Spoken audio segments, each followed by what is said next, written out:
Mas se o cristão faz isso no domingo, guarda o domingo e o adora no domingo, tem alguma diferença, assim, por, assim, fazer a mesma coisa só que em dia diferente? Sexta-feira à noite.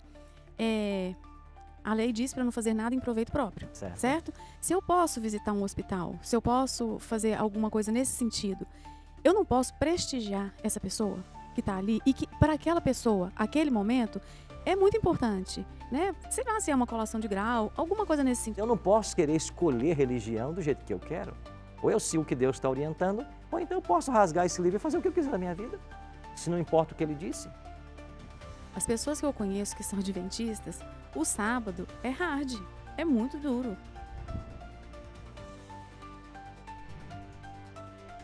Cristo trouxe muitas alegorias para falar de coisas espirituais. E uma das que mais me chama a atenção é quando Jesus disse assim: um homem construiu sua casa sobre areia, e quando vieram os ventos, soprou forte, as águas, aquela casa ruiu. Mas um outro homem construiu sua casa sobre a rocha, e o vento bateu contra ela, as águas bateram, mas nada aconteceu. Ao contar essa ilustração, Jesus estava dizendo que Ele é a rocha, e a palavra é a rocha, e a casa é a nossa vida. Construir a nossa vida sobre a rocha é firmar a nossa cosmovisão na Bíblia e em Cristo. E quando eu falo de cosmovisão, a palavra em si já diz, né? É o conceito que eu tenho de mundo, como eu enxergo o mundo. Então, quando eu enxergo o mundo através da Bíblia e através de Cristo, a minha cosmovisão é totalmente diferente. É por isso que nós temos hoje tantas divergências filosóficas. Porque se você baseia a sua cosmovisão, por exemplo, na filosofia, você vai pensar como pensavam Platão, Aristóteles e Sócrates, que é o fundamento da filosofia. Se você basear a sua cosmovisão em outra linha de pensamento, você vai olhar o mundo com esta linha. Mas os cristãos acreditam, e eu acredito nisso, de que a cosmovisão mais sábia é a cosmovisão bíblica. É olhar para a Bíblia como um pano de fundo para todas as realidades. Então você entende a sua origem, nós viemos do Jardim do Éden, você entende o seu propósito, você está aqui num vestibular e você tem apenas dois destinos, salvação ou perdição. Essa é a história, é o enredo da cosmovisão bíblica. E quando a gente começa a olhar por esse lado, você percebe como as coisas fazem sentido. Você descobre que o planeta Terra foi envolvido num grande conflito, desde o Jardim do Éden, que existem duas forças atuando hoje e que existem dois planos, um plano físico e um plano espiritual. Esse plano físico é o que você pode ver e tocar. O plano espiritual é aquilo que você não pode ver e nem pode tocar. Por exemplo, nós acreditamos na existência de Deus, não podemos tocá-lo. Nós acreditamos na existência dos anjos, nós não podemos tocá-lo, não podemos vê-los. Mas a gente acredita nesse mundo espiritual. Acreditamos em salvação e perdição. É por isso que fundamentar a nossa vida na Bíblia, na visão cristã, é seguro. Eu nunca me esqueço, eu estava partilhando isso, eu acho que foi com o Hildon. Eu sou muito admirador de um pastor chamado Alejandro Bulhon, que vocês talvez alguns conheçam. E certa vez uma repórter perguntou para ele: você prega sobre Deus, mas e se no futuro você descobrir que Deus não existe e que nada disso que você prega é verdade? E ele deu uma ilustração que eu achei muito sábia. Ele disse assim: se um dia no futuro eu descobrir que Deus não existe e tudo que eu prego é mentira e não existe vida eterna, o que eu terei perdido? Se não existe vida eterna, eu não terei perdido nada. Agora, se você não crê em Deus e nem se prepara, e no futuro você descobrir que existe Deus e existe uma vida eterna, o que você terá perdido? A vida eterna. Então eu prefiro ficar crendo que Ele existe e que há vida eterna. Então fundamentar a nossa vida na Bíblia é isso. É você olhar com os olhos da fé. E fé, segundo Hebreus, é a certeza das coisas que se esperam e a convicção de fatos que não se veem. Isso é fé. O tema de hoje é um tema que nos leva a exercer fé, porque é um tema controverso no meio religioso. Mas quando olhamos para a Bíblia, a gente encontra subsídio para isso. E eu queria começar falando sobre a lei, que estudamos semana passada. E a pergunta que vai ser respondida agora é como Jesus engrandeceu a lei.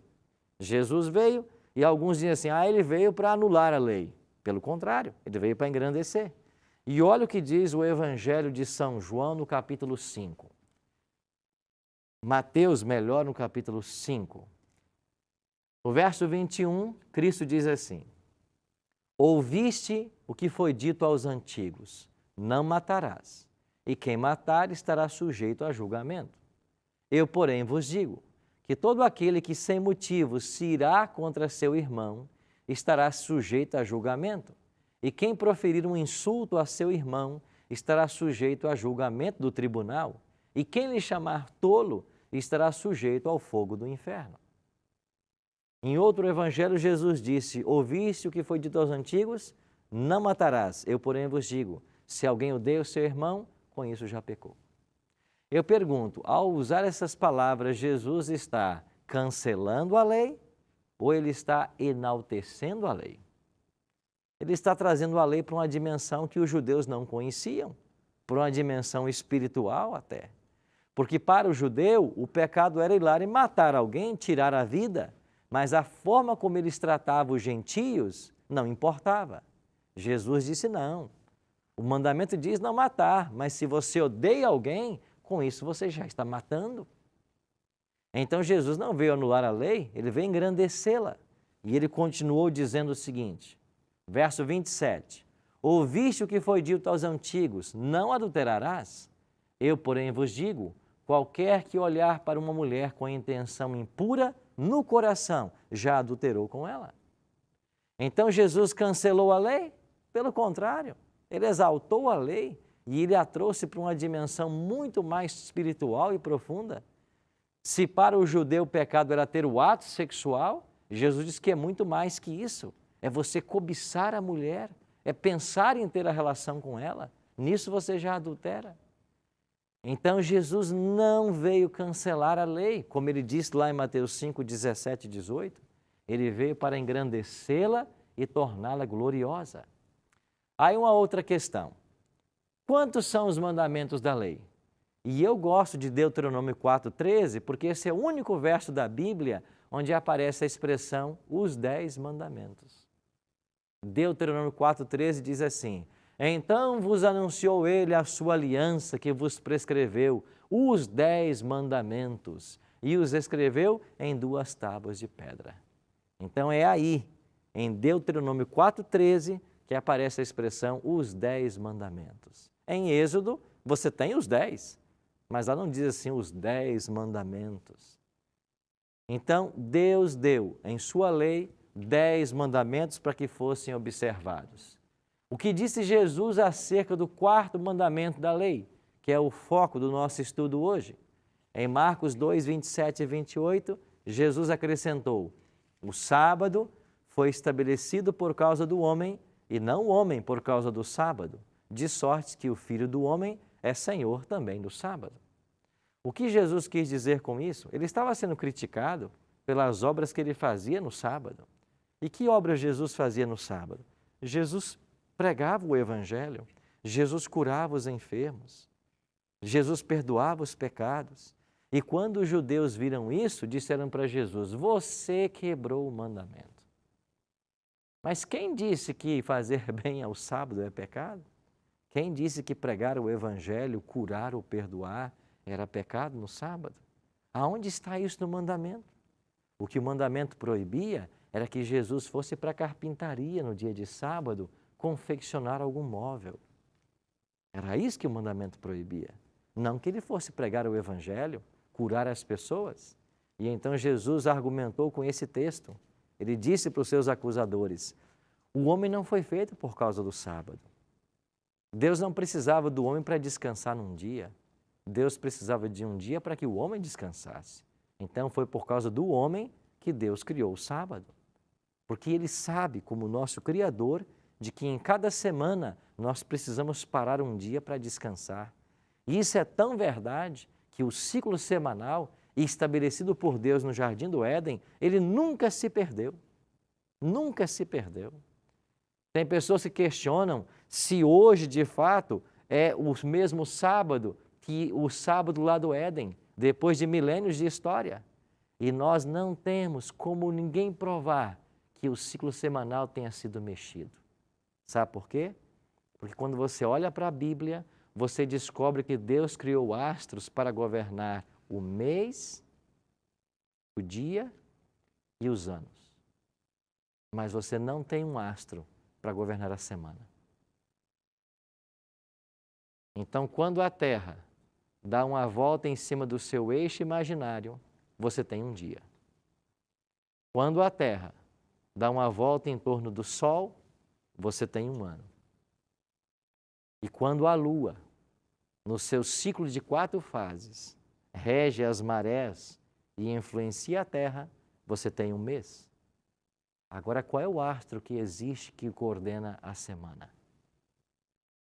Você não tem. Sabe por quê? Porque Deus sabia que os astros seriam mexidos. E se você for para a Bíblia, você vai encontrar um dia lá em Josué em que o sol parou. E você vai encontrar lá em Ezequias o dia que o sol retrocedeu. Então os astros foram movidos. Pode até ser que o ciclo anual, mensal ou diário foi alterado em alguma hora, mas a semana nunca foi mexida. E o que Deus criou para pautar cada semana? O sábado. O sábado. Então Jesus está dizendo aqui que o sábado foi feito por causa do homem. E você se lembra da Revolução Francesa, século XVIII? O que é que fez a Revolução Francesa com o ciclo semanal? Mudou o ciclo para 10 dias, a semana para 10 dias. E o que aconteceu? As pessoas começaram a adoecer e eles voltaram atrás. Então, amigos, quando você olha para a Bíblia e para a história, você percebe como Deus lida seriamente com essa questão do sábado. E Ele marca o início e fim de cada semana. Daniele? A minha primeira pergunta já foi respondida. E a segunda é a respeito da gente fica na dúvida, assim, de qual argumento que a gente usa para dizer assim, não é que Deus se ofenda, ou será que Deus se ofende mesmo? Fica essa dúvida. Você vai ter em Êxodo capítulo 20, né, onde estão os 10 mandamentos, dos versos 3 a 17 e do 8 a 11, o sábado. Então lá, o que o mandamento proíbe? Lá diz assim, nele não farás nenhum trabalho, nem tu, nem teu filho, tudo mais. Então, no sábado, a gente se abstém de trabalhar. Agora, quando você vai para o livro do profeta Isaías, assim diz Isaías 58, 13. Podemos ler desde o 12. Os teus filhos edificarão as antigas ruínas, levantarás os fundamentos de muitas gerações, e serás chamado reparador de brechas e restaurador de veredas, para que o país se torne habitável. Sabe o que o profeta está falando? Que o povo do conserto é reparador de brechas. E qual é a brecha que nós temos que reparar, que foi feita a quebra dos mandamentos? Então nós somos chamados a restaurar ou a pregoar a verdade como restaurador de brechas. Aí no verso 13, Isaías diz assim, se desviares o teu pé de profanar o sábado, e de cuidar dos teus próprios interesses no meu santo dia. Se chamares ao sábado deleitoso e santo dia do Senhor, digno de honra, e o honrares, não seguindo os teus caminhos, não pretendendo fazer a tua própria vontade, nem falando palavras vãs.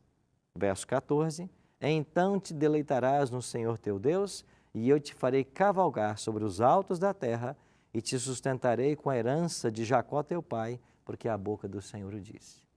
O que nós não mais fazemos no sábado, além de não trabalhar na nossa rotina diária, nós não buscamos cuidar dos nossos próprios interesses. Nós não procuramos não falar palavras vãs. Nós dedicamos o dia para estarmos com a família, na igreja e servindo o próximo. Seguindo o modelo de Jesus, o que é um hábito entre os adventistas? A gente chama de fazer trabalho missionário, ou seja, levar a missão. E como se leva a missão? Visitando asilos, visitando hospitais, visitando delegacias e partilhando com as pessoas o Evangelho no dia de sábado. Então, o sábado é um dia de você pensar na família, na comunidade espiritual, que é a igreja, no repouso do trabalho e em fazer bem ao próximo. E se fizer isso em outro dia da semana? Eu entendo que o sábado Deus instituiu não para ele, mas para o homem. Aham. Que queria que o homem trabalhasse uma semana e descansasse e o adorasse e fizesse o bem no sábado, né? Segundo o Certo. mandamento. Mas se o cristão faz isso no domingo, guarda o domingo e o adora no domingo, tem alguma diferença assim por assim, fazer a mesma coisa só que em dia diferente? Que acha de eu começar a devolver o dízimo de 5%? Vai ser aceitável a Deus? Deus não deu para você escolher o dízimo ou o valor do dízimo. Ele diz para você que é 10%. Você pode devolver 5%, isso não é dízimo. Você pode devolver 15%, isso não é dízimo. Dízimo é 10%. É uma questão de obediência à lei, né? Deus não diz para você, você pega dos 7 e escolhe um dia. Deus não fez isso. Ele disse, você vai trabalhar 6 e no 7º você vai descansar. Quando você vai para Gênesis 2, 1 a 3, lá diz assim, havendo Deus terminado sua obra no dia 7º, descansou desse dia. Aí eu te pergunto, Deus descansou? Ele trabalhou 6 dias e se cansou? Deus não estava cansado. Mas por que ele descansou?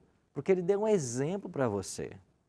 Aí alguns querem dizer assim, então eu posso trabalhar de domingo, de segunda a sábado, descansar o domingo. Não, a Bíblia não te autoriza isso.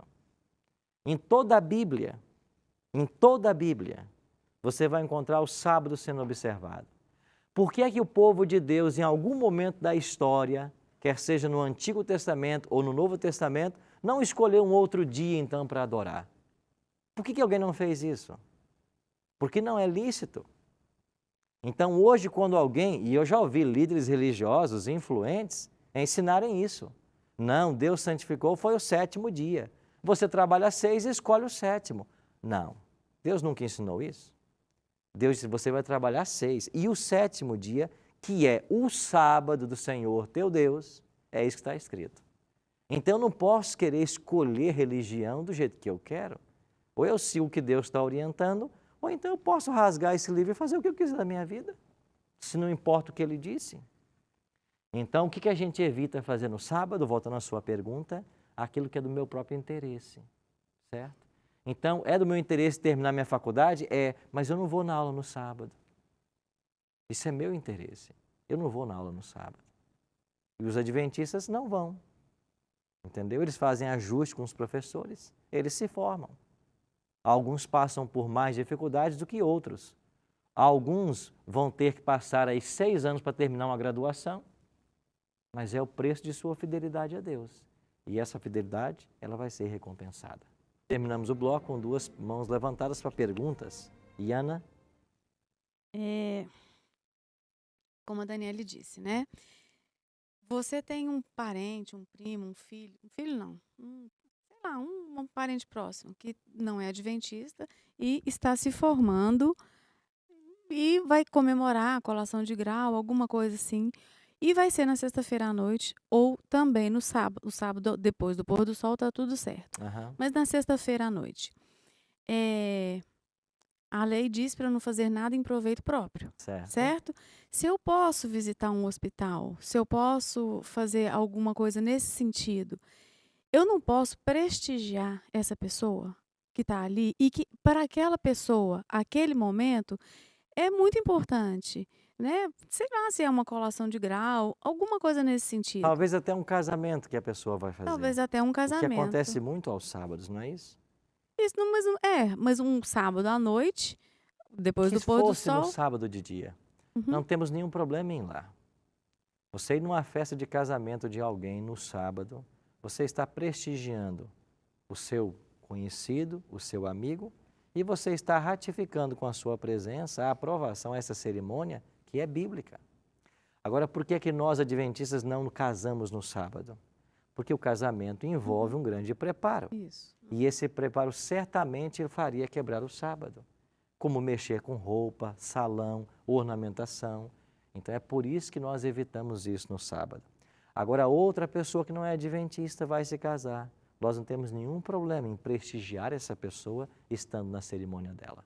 Então eu posso comparecer a eventos que sejam importantes na sexta-feira à noite e no sábado durante o dia. Não tem dificuldade com isso.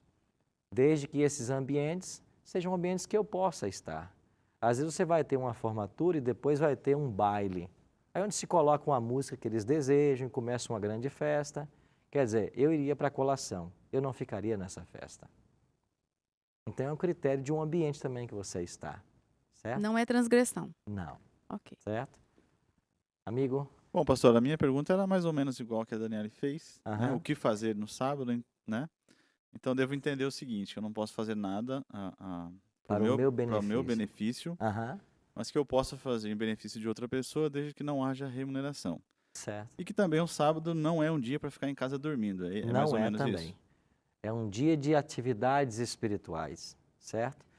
Principalmente se você tem filhos, a família, é um dia de também se estar entre a natureza e aproveitar o dia para estudar os mistérios de Deus na natureza e como Deus se revela através da mesma. Só uma complementação do Adonai.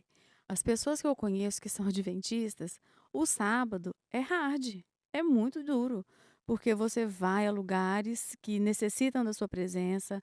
Tem a história do juntar a panela, né? Que as pessoas sempre almoçam juntas.